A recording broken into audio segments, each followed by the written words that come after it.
léegi lan mooy bàkkaaru waa ji?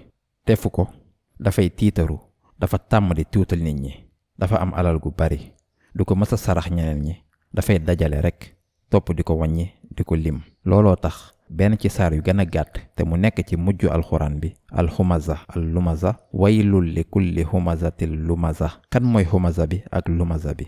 allazi jamaa maalan wa addada, kooku di dajale alal topp di ko lim. tey am naa lii, bàyyil ma xoolaat li ma am, topp xaalis topp di ko lim, di xool am naa beneen, di ko limaat. lii ñaata kilo or la?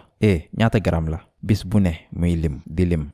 yàlla nee na jàpp ne alalam jaakee taxa sax may ko dund bu dul jeex. yaxsabu anna maalahu axlada, kallaa mukk, moom tamit dina dee. bu yaboo mu jaay ko balaa moo dee. boo leen ko amee joxe leen, boo leen ko amee joxe leen lu bari, ndax noo leen di joxe ngeen di gën a am lu bari. anfiq yaa ibna aadam unfiq alayka, yàlla nee na joxel doomu aadama kon dinaa la jox.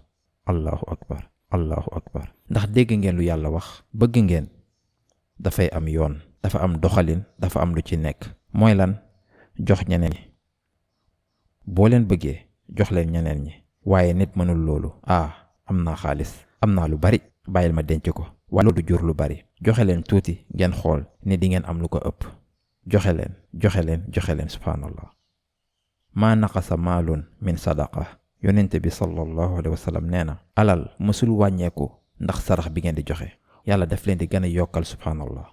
loolu tax ñuy wax lii ay kàddu yu diis la, kàddu yu am doole. da ngeen bëgg a xam nu ñuy amee mbégte bégloo leen ñeneen ñi, yàlla tamit dina leen bégal.